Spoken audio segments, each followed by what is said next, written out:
Everyone, রান্নার রকমারি চ্যানেলে আরেকটি পর্ব দেখার জন্য সবাইকে ওয়েলকাম জানাই। আমি তোমাদের সাথে শেয়ার করব পালং শাকের দারুণ একটি রেসিপি। অনেকেরা কিন্তু পালং শাক খেতে পছন্দ করে না, এই প্রসেসে রান্না করলে কিন্তু থালায় একটা ভাতও থাকবে না। তো চলো শুরু থেকে শেষ পর্যন্ত দেখার অনুরোধ রইল।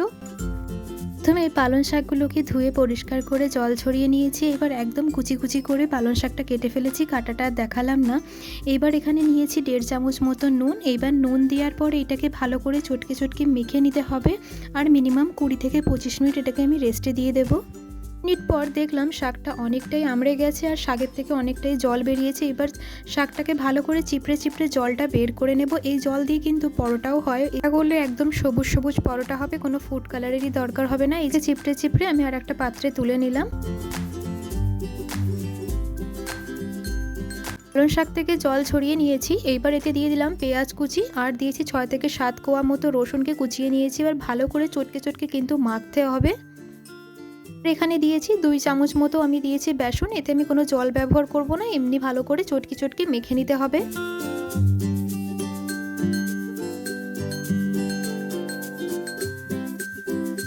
আর কড়াইতে নিয়েছি পরিমাণ মতো তেল। এবার ভালো করে পালং শাকটাকে একটু চেপটে চেপটে আমি একটু পকোড়া করে নেব। এই পকোড়াগুলো কিন্তু এমনি শুধু মুখেও খেতে কিন্তু ভীষণ ভালো লাগে। মোটা মোটা করছি না, একটু পাতলা পাতলাই করছি, যাতে রান্না করার সময় এতে ঝোলটা ভালোভাবে ঢুকতে পারে।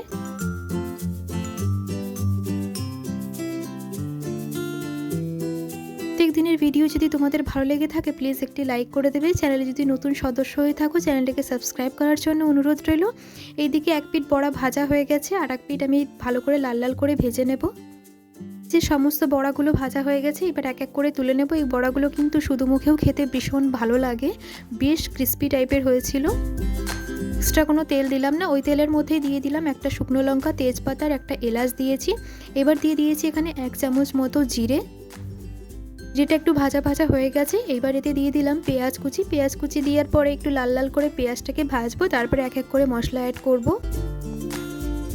পেঁয়াজটাও হালকা হালকা ভাজা হয়ে গেছে। এবার আমি এখানে দিয়ে দিয়েছি আদা রসুন আর কাঁচা লঙ্কা বাটা দিয়েছি। এর জন্য কাঁচা লঙ্কা দেওয়ার কারণে এর জন্য পুরো সবুজ সবুজ হয়েছে, আর কাঁচা লঙ্কার গন্ধটাও রান্নাতে কিন্তু ভীষণ ভালো লাগে। তার জন্য আমি এতে শুকনো লঙ্কা একটাই গোটা দিয়েছি, আর আমি পুরোটাই রান্না কাঁচা লঙ্কাতেই করছি। এবার এখানে দিয়ে দিলাম মশলাতে রেড চিলি পাউডার, আর দিয়েছি 1 চামচ মতো জিরে গুঁড়ো আর পরিমাণ মতো নুন দিলাম। আর সমস্ত মশলাগুলোকে ভালো করে একটু কষিয়ে নেব।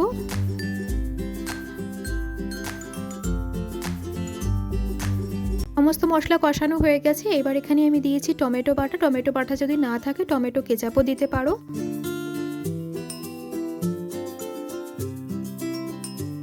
মশলাটা কষানো হয়ে গেছে, মশলা থেকে তেলও ছেড়ে দিয়েছে। এবার আমি এখানে দিয়ে দিচ্ছি পরিমাণ মতো জল। কেন এখানে আমার 6টা বড়া আছে সেই অনুযায়ী আমি জল দেবো, কেন কি যখন ঠান্ডা হয়ে যাবে বড়াতে ঝোলটা টেনে নেবে, তার জন্য সামান্য পরিমাণ একটু ঝোলটা বেশি দিলাম আমি।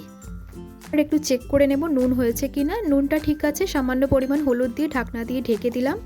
পরে ঢাকনাটা খুলে দেখলাম ভালোভাবে জাল উঠে গেছে, একে আর ঢাকা লাগবে না। এবার ভালো করে গ্যাসের ফ্লেমটা হাই করে একে ভালো করে ঝোলটাকে ফুটিয়ে নেব। দিকে ঝোলটা ভালোভাবে ফুটছে, আমি একটু বাদেই বড়াগুলো ছাড়বো। আগে আগে বড়া দিলে কিন্তু ভেঙে যেতে পারে, তার জন্য একটু দেরিতেই ছাড়বো। এই যে ঝোলটা অনেকটাই কমে গেছে, এবার এক এক করে বড়াগুলো আমি ছেড়ে দেবো। দেওয়ার পরে কিন্তু আর বেশিক্ষণ রাখা যাবে না, তার জন্য আমি গ্যাসের ফ্লেমটা হাই করে একটু আস্তে আস্তে করে নাড়াচাড়া দিয়ে মিনিমাম 2 থেকে 3 মিনিট মতো রাখবো, তারপরে একে নামিয়ে দেব। শেষে আমি এতে অ্যাড করছি একটু গরম মশলা আর অল্প পরিমাণ মতো কাসুরি মেথি। যদি কাসুরি মেথি না খেতে অনেকেরা পছন্দ করে না, কিন্তু ধনেপাতাও অ্যাড করতে পারো। মেথি আর গরম মশলা দেওয়ার পরে মিনিমাম 1 মিনিট মতো ভালো করে একটু ফুটিয়ে নেব ঝোলটাকে। দিলাম একটু টেস্টটাকে ব্যালেন্স করার জন্য অল্প পরিমাণ মতো চিনি। তরকারিতে হালকা পরিমাণ মিষ্টি না দিলে ঠিক খাবারের স্বাদটা তেমন লাগে না, তার জন্য আমি অল্প পরিমাণ মতোই মিষ্টি দিয়েছি। এবার একে আমি গরম গরম পরিবেশন করে নেব। আমার সম্পূর্ণভাবে তৈরি হয়ে গেছে পালং শাকের দারুণ একটি রেসিপি, যেটা কিন্তু ভাত রুটি পরোটা সব কিছুর সাথেই খেতে কিন্তু ভীষণ ভালো লাগে। তোমরা পারলে বাড়িতে একবার রেসিপিটি ট্রাই করো, আশা করি তোমাদের ভীষণ ভালো লাগবে। চ্যানেলে যদি নতুন সদস্য হয়ে থাকো চ্যানেলটাকে সাবস্ক্রাইব করার জন্য অনুরোধ রইল। পাশে থাকা বেল আইকনটিকে অবশ্যই প্রেস করতে ভুলো না। নতুন একটি রেসিপি নিয়ে আবার দেখা হবে। সবাই ভালো থেকো, সুস্থ থেকো, আসি তাহলে, ধন্যবাদ।